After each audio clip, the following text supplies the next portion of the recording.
Okay, before we get started, I am just going to throw out a little apology right now. There's going to be a lot of background noise in this because it's a hot day, so I have the fan going, and that high-pitched sound you're hearing is the 3D printer. And since this is a 3D printing video, I don't think it's too much to ask to have the 3D printer running while we do it. So, what are we doing today? Well, this is Rey's blaster from Star Wars: The Force Awakens.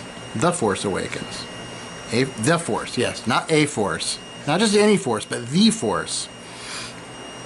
And I discovered this model on Thingiverse. It is from a user called Grego. And this has been up here since the end of last year. And now, there's actually several models of this around. This one did look to me to be perhaps the best one. But there are other ones. And one of the things I really like about this is that it doesn't have the screw heads built in, which is a nice upside for me because it makes the whole sanding process much easier. It's also a downside because that means that you have to figure out a screw head solution, which the easiest way to do that is to just get some screws. But the funny thing, since this is a a shiny metal pistol, your screws should have shiny metal heads, and in order to get enough screws to do this whole thing, cost me about $12, which was far more than the cost to print this, which is really funny. And the other problem is that if you want to make this completely accurate to the film prop, then you need to get Torx head screws, and those are pretty much impossible to find in my area, and I didn't really want to order them online. And so I ended up getting Allen head screws, which will work just fine. They'll look great, but they're not 100% accurate, which is fine. So some things to know about this model if you're going to print it out. And the first is, it says that you don't need to use support. And that may be true on your printer. That was not necessarily true on my printer. You'll see I have two of these handles here with the trigger and the trigger guard. So this is the one I printed without supports. And if you can see, one half of the trigger looks beautiful. The other looks like a pile of closely packed spaghetti. So I printed another one with supports. And again, we have nicely beautiful trigger on one side, and not as nice on the other side, but it is also not spaghetti, and the trigger is a uniform size throughout. So that was good. Also,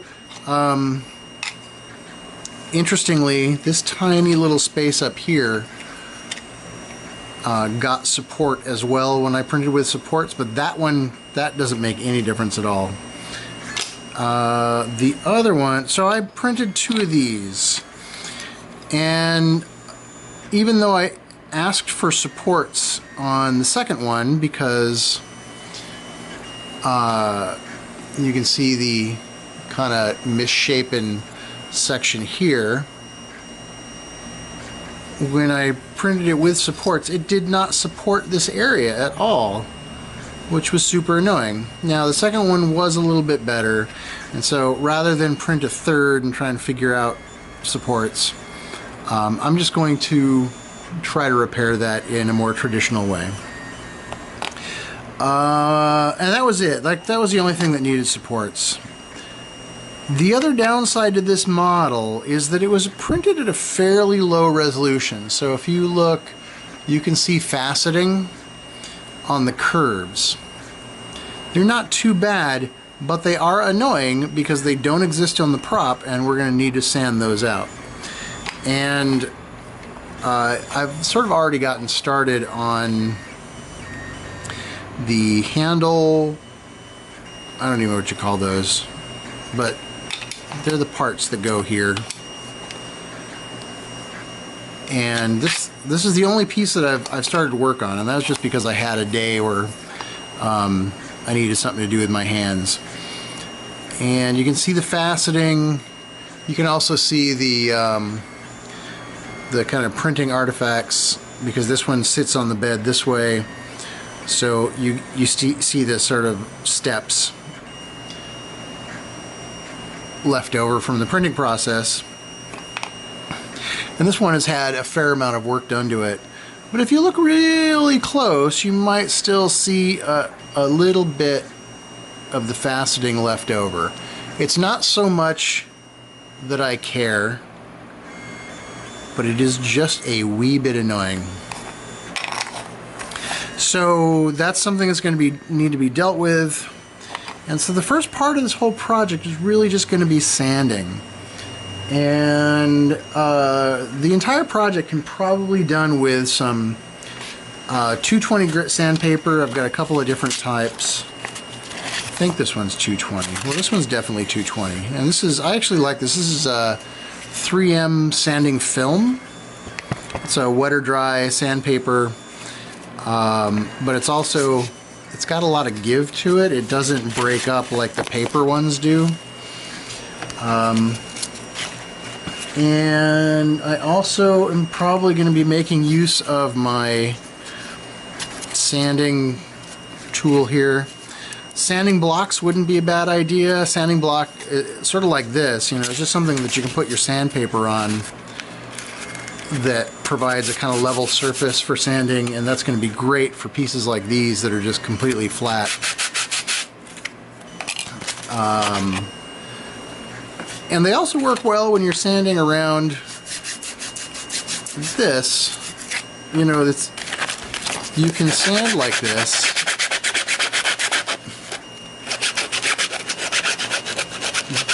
But you're always going to be applying pressure to certain points and not evenly across the surface. So that's why it's nice to have some sort of sanding tool.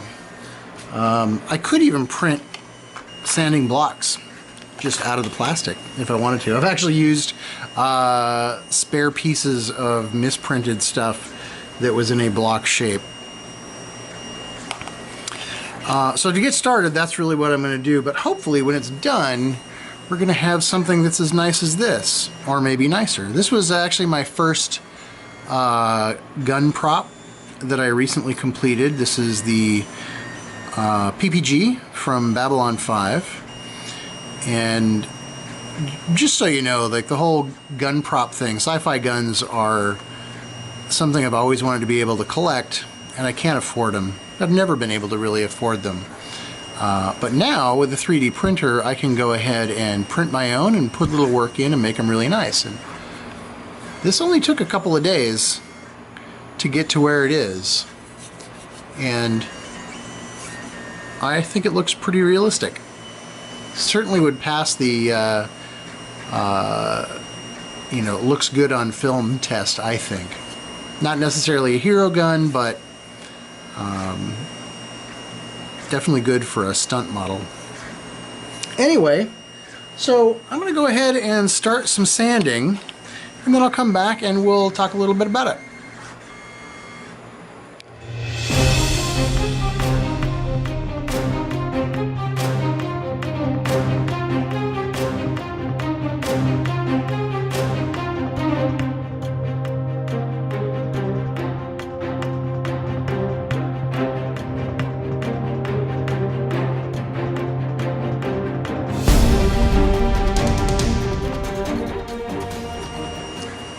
So I made the decision to start doing assembly on this section of the gun.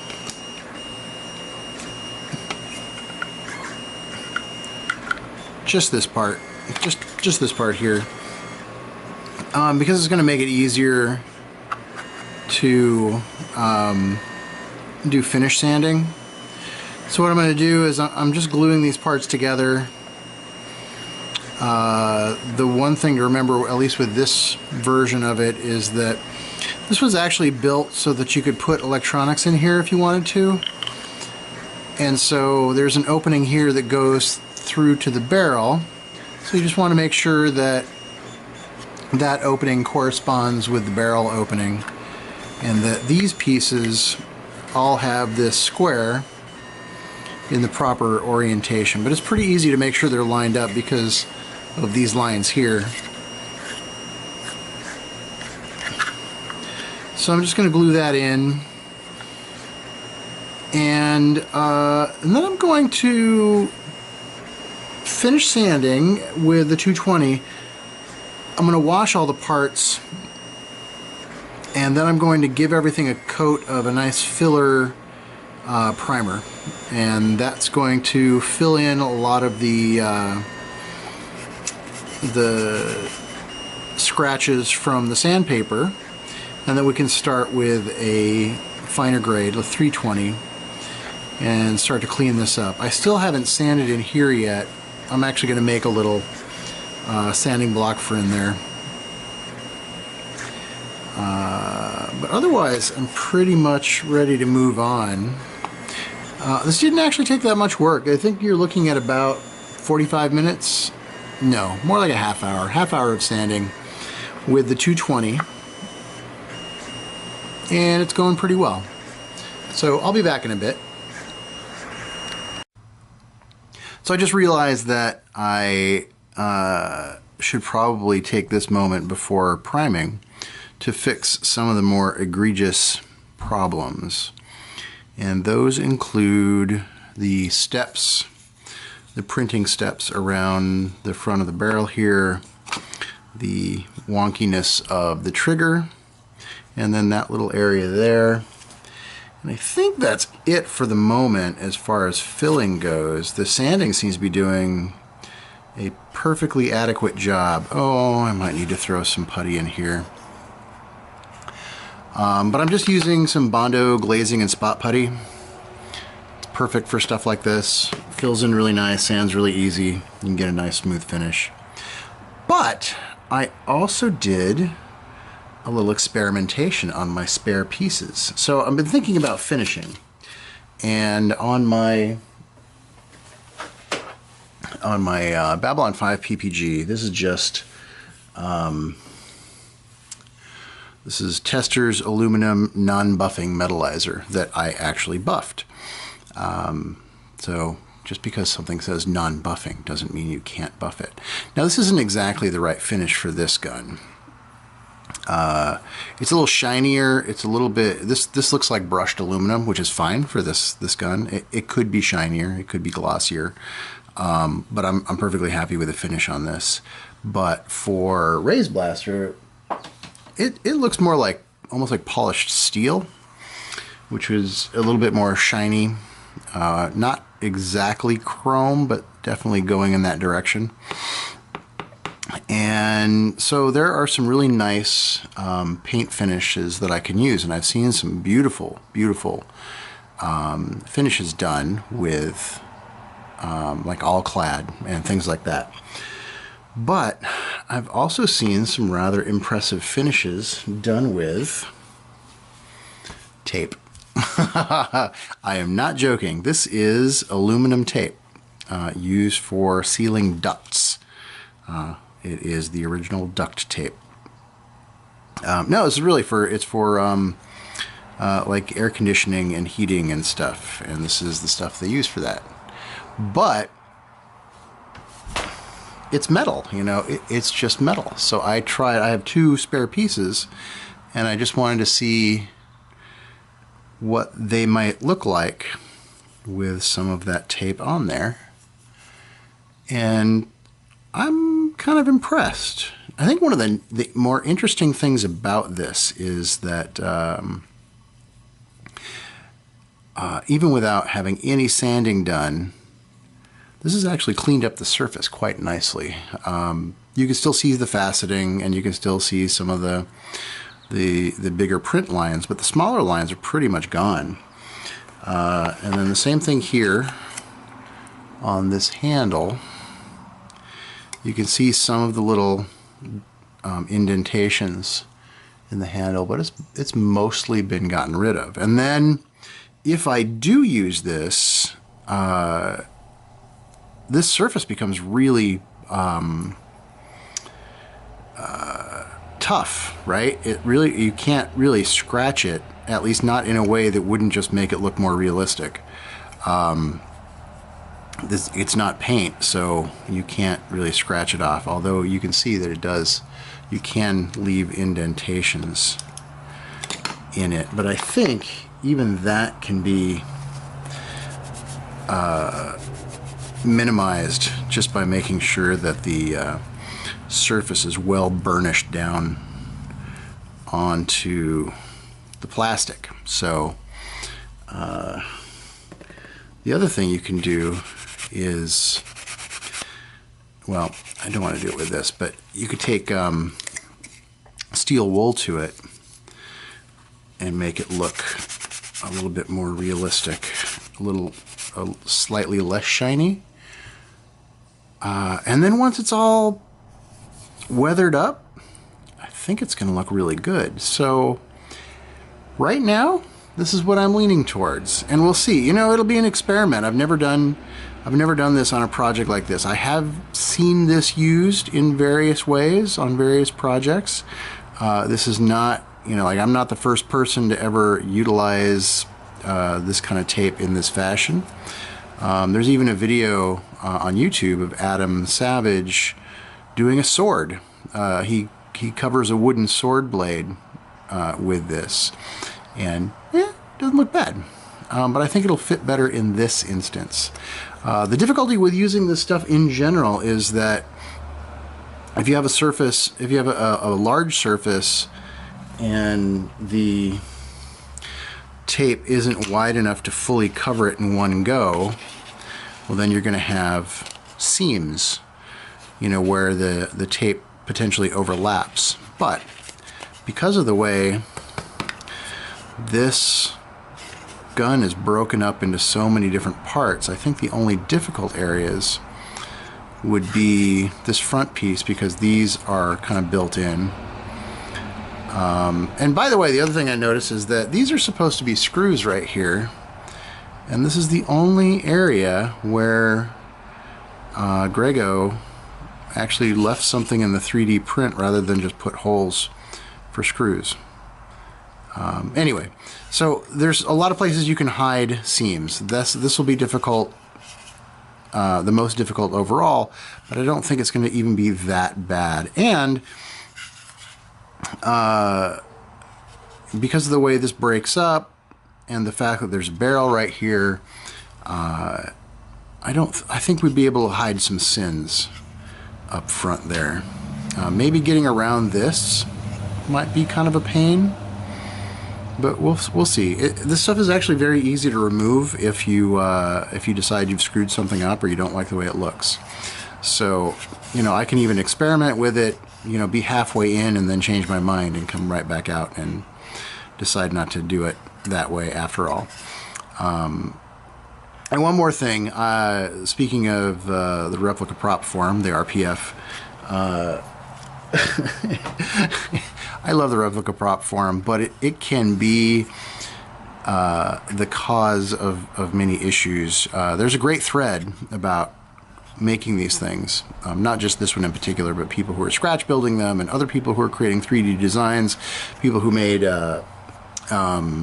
blueprints of the gun, and the discussions last for almost a year.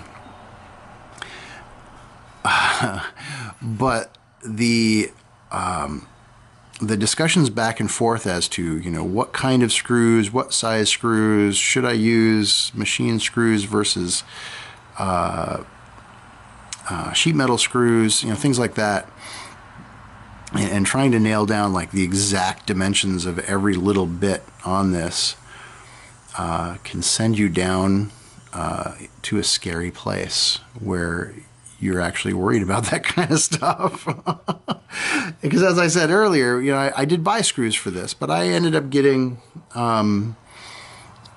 best guess on size, and they are hex screws and not and not the Torx, and specifically the security Torx screws that are used on this, because I really couldn't be bothered. And but after reading that discussion, I'm like, why didn't I do that? I should have gone to all the effort to order special screws from China in order to get, you know, exactly the right screws. And then I came to my senses and went, what am I doing? Why am I that worried about that? But part of me just can't give up on the idea that maybe I should have done that. But not for this one. It's going to look fantastic, and the only people who worry about whether or not you have the hex screws versus the Torx screws are people like me who are building these things, and not necessarily the people who are going to handle it and see it in person. So anyway, so on to finishing this up, and then some primer, and then we'll think about the experimenting with the tape. So be back in a bit. All right, so I went ahead and did the primer, and then did some more sanding. I actually did some wet sanding with some 600 grit sandpaper. Get a nice smooth finish. Look at that. Look how nice that is. I had done some tests with the tape, and primarily I wanted to see how it was going to look on the barrel, because that was kind of the make or break for me, because I knew that I didn't have any way to get it to cover the entirety of the barrel nicely, and I didn't like it. So paint it is. But since I don't have the paint I need at the moment, I'm going to end this video here, and then we'll pick up next time on the paint. And I think I might actually just try and experiment with a rattle can of maybe some chrome paint. See how that goes. If that doesn't work out, then I'll go grab something nicer. But I kind of want to see if I can do this without spending money on high-end paints. So that's where we're going to end it for now, and I will talk to you all later. Bye-bye.